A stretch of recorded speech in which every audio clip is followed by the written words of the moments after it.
In this video, we're diving into the future of SEO. And honestly, it's already here. We're moving beyond the world of simple keyword matching into something far more sophisticated. For years, SEO was about strings or literal text matches. Search engines would ask, does this page contain the exact words that somebody is searching for? Now, that's a very brief discussion, but you get the idea. Today, Google's algorithms have evolved drastically. We saw this beginning with Hummingbird, where we moved away from strings to things, where Google understands entities, relationships, and context. But today, we're taking the next step. Search engines and large language models can process and understand meaning through vector embeddings. This isn't theoretical, it's the foundation of how modern search engines work right now. So here's the problem. Traditional keyword analysis is becoming insufficient. When somebody searches best smartphone 2025, they're not just looking for those exact words. They want a comprehensive comparison of things like battery life, camera quality, and price versus performance. Your content may be incredibly relevant to their intent, but if you're still thinking in terms of exact keyword matches, you're missing the bigger picture of what search engines actually understand about your content. This is where vector embeddings come in. Vectors use mathematical language to help machines understand both context and relationship between concepts and allowing them to really extract meaning. Think of them as a translation layer between the human language and the machine's understanding. By the end of this session, you'll have a better understanding of how to leverage this technology to create more effective SEO strategies. So you might be asking yourself, what are vector embeddings? Vector embeddings are numerical representations of text. Essentially, they're coordinates within a multi-dimensional space. Instead of seeing a word as individual isolated entities, embeddings place them in a mathematical space where relationship and meaning is preserved.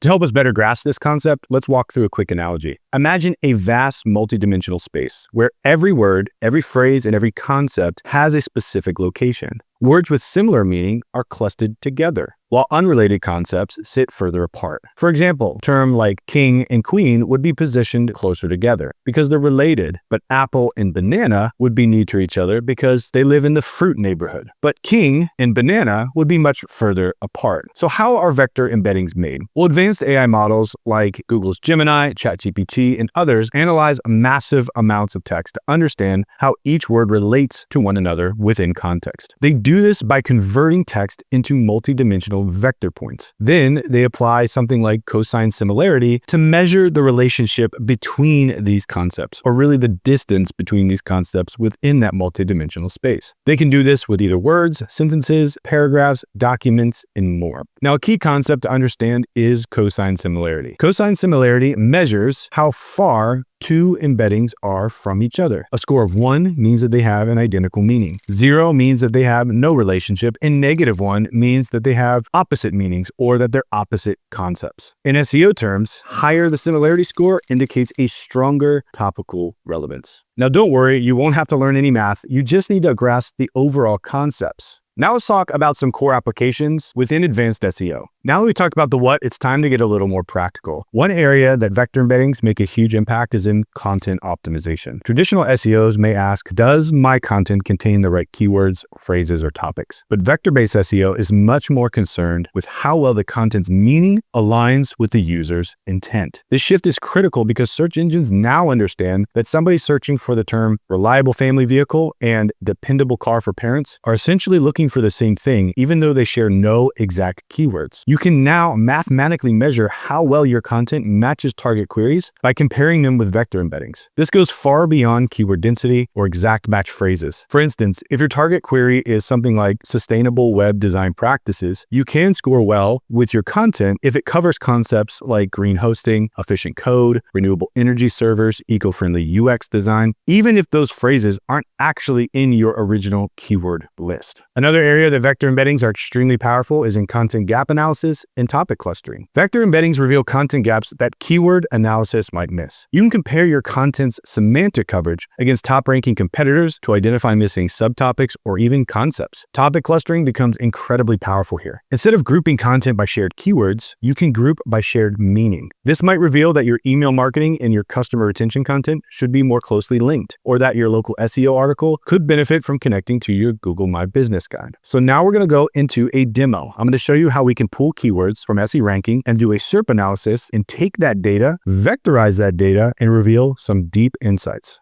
All right, so let's look at how we can leverage vector embeddings for content optimization, content analysis. Let's say I want to rank for a term like what is SEO. Good basic search engine marketing, search engine optimization practices are still at play. I want to do keyword research. I want to understand the different similar terms, the related terms going on. And I really want to understand as well who is competing for this term. So you still need to have your traditional SEO tools because they're very valuable. People still use search engines and this data is extremely valuable. So I get the score for the term here. What I really want to look at is who is ranking for this term. In order to run this analysis, not everybody's going to give me insights into their content using this tool I'm going to show you here in a second. So I need to pull a site that I know I can actually pull the content from. So what we're going to do is we're going to take this term and then we're also going to take the site where we have, or the page we have on our site, as well as one of these competing sites to see how well we stack up using vector embeddings. All right, so before I get to the tool, I'm going to show you a little bit of the back end of how it works. Don't worry, you don't have to know Python in order to make this work because I gave you a quick front end just to check this out with. But what we're going to be doing here is we're going to be scraping content from a site. We're going to look at the text and then we're going to split that text into chunks. This is really important because passage indexing in search engines, as well as passage indexing or chunk retrieval in LLMs is kind of the same thing. They don't look at the whole page entirely all the time. They're actually looking to retrieve specific chunks and understanding how well that chunk may answer a part of the intent of the query. So we're taking the content, we're loading the content, and then we are going to chunk the content using a recursive text splitter. So what this is going to do is going to split the content within essentially paragraphs. Then we're going to vectorize each of the chunks on both of the pages. We're also going to vectorize the keyword itself and to see how closely each of the chunks on our page relate to the main keyword as well as our page as a whole. So I hope your head doesn't hurt yet. Now let's go over to the app itself. We're going to take our keyword research, what is SEO, and put it right here. I'm also going to take the page that I have on my site, pulled up over here, and then I want to take one of the competitors. I know that I can retrieve chunks from this, so I'm just going to copy the link address and put it here and just click analyze content. Now with this one, I'm using an LLM from Hugging Face. You can do these with a number of language models. The reason I'm using this is it's free and allows me to do it really quickly because I don't need a giant LLM for this. So here's the analysis. My page score is 0.73. My competitors is 0.76. They're slightly more relevant than my page. On this first one, it's going to show me the content similarities. So these are the two sections of content. If you scroll over here, it'll show you where my pages or my sections are similar. And then I can go to this page and pull the gaps. The competitor has frequently asked questions. They talk more about linking than I do. This section here, which is talking about paid versus free, auditing my website, and start learning. So I can then take these different gaps, understand kind of what these different sections are, and go apply that into my content if that's going to help me optimize it more. Now, these were all found using vector similarity. What it's doing is it's taking these chunks of content and is saying, this is how relevant it is to the keyword. So like this first section has a relevance of 0.6 out of 1. And then my max coverage is slightly under that. So in all these areas, kind of falling a little bit under except for these two sections here. But I could still cover them better if I incorporate something similar to what my competing site is doing. What's cool about the vector embedding is now I can actually go in and look at these specific sections on that page if I wanted to and analyze those and see how they structured them. It's not a copy and paste type thing. It's helping us better understand the relevance of our content in connection with this main query right here. So it goes a little bit deeper than just looking at H1 or H2. It's looking at specific sections, how those sections are organized and structured, and how the LLM will retrieve each section based on a similarity score at the vector level. Another area that vector embeddings can be extremely helpful is in advanced internal link analysis. Traditionally, internal linking focuses on anchor text and keywords, but vector-based linking identifies pages that are semantically related, even when they don't share obvious keywords. For example, a page about voice search optimization might be highly relevant to link to a page about conversational content strategy or featured snippet optimization. These connections become obvious when you analyze their embeddings, but you might miss them when you do a traditional keyword-based linking strategy. Tools leveraging embeddings can automatically suggest internal linking opportunities based on semantic similarity. This helps build comprehensive topic authority by connecting related concepts across your website. So instead of manually searching for pages that mention similar keywords, you can identify pages that discuss related concepts, creating a more natural and comprehensive linking structure. Using vector embeddings, you can also get varied, contextually appropriate anchor text that maintain maintains semantic relevance while avoiding over-optimization. This creates a more natural linking pattern that search engines actually prefer. For example, when linking to your WordPress security page, you could use an anchor text like protecting your website, or security best practice, or safeguarding your CMS. All of these are semantically related, but naturally varied.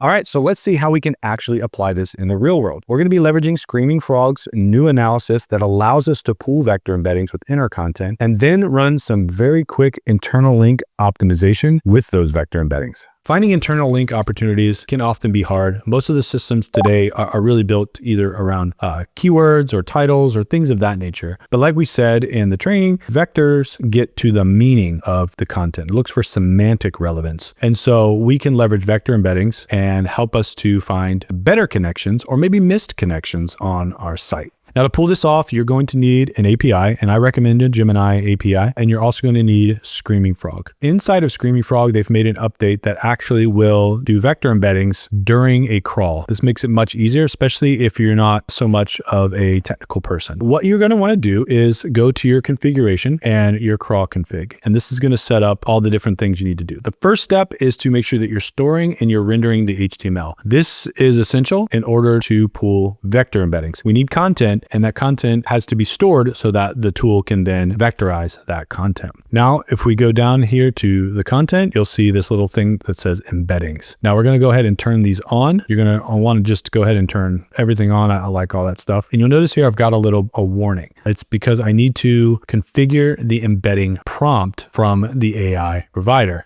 Now to do this, I will go down to my API access and I will click Gemini. I've already got my key in here. You're going to need to put your key in, and you can select your account type, paid or free. And then we go to prompt configuration. From here, they've got default prompts you can add from the library. You can write your own if you're so inclined to do so. But if you're new to this, just go ahead and enable. I like to enable all of them when I'm running a crawl because I can do a lot of cool things, and hit insert. Now I've got all these set, and I will go back to my embeddings and make sure that this is all set. All the green checks means everything's good to go, and I hit OK. Now I place a URL that I want to improve internal links on, and I hit start. As it's crawling the site, it's going to do a few extra things for us now because of the API access. After it stores all of the information, it's going to create vector embeddings for each of the pages. Now, if you're interested in where this is happening, you can go to the drop down here and just go to AI. And as you can see, as these addresses are being crawled, we're running semantic similarity embeddings, extract embeddings from the pages themselves. You can see, what is this? It's just a bunch of numbers, but these numbers have a whole lot of meaning when it comes to the large language models, the generative AI applications you can use to understand semantic meaning and intent.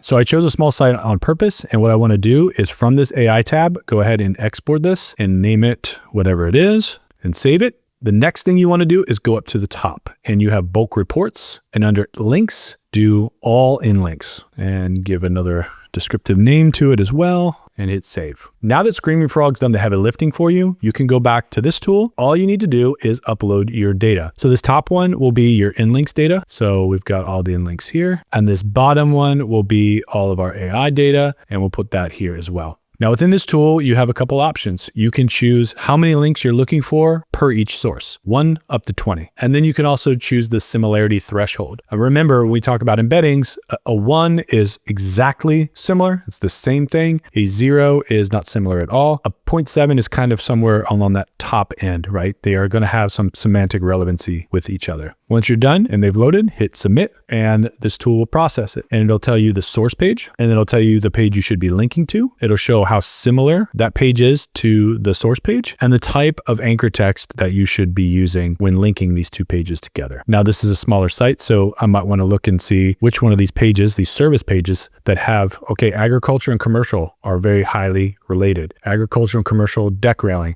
It's not that they're the same thing, it's that they have semantic relationships. They sit closer together within this vector space. So I might want to think about building that internal link. Now, again, with any one of these tools that we use, we have to think through the applications and does it make sense for the end goal of the business to do so? But as you can see, on a very small site, I got some ideas of how I could better internally link the pages with one another, not based on anchor text, not based on keyword relevancy, but based on something much deeper, which is semantic relationship scores. Vector embeddings are transforming SEO beyond content and links. They're powering better site search experiences. They're enabling more sophisticated understanding of user intent for personalized results and personalized interactions across the web, and even improving image and video SEO through multimodal embeddings. Search engines are using these technologies to understand the relationships between text, images, and user behavior patterns in ways that were impossible just a few years ago. Here's the crucial point. Search engines are already heavily using embeddings. Google relies on vector representations to understand queries, documents, and the relationships between entities and their knowledge graph. It's also a key component to LLMs and AI search. This isn't future technology, this is current reality. The question isn't whether search engines will use embeddings, but whether you'll be optimizing for how they already work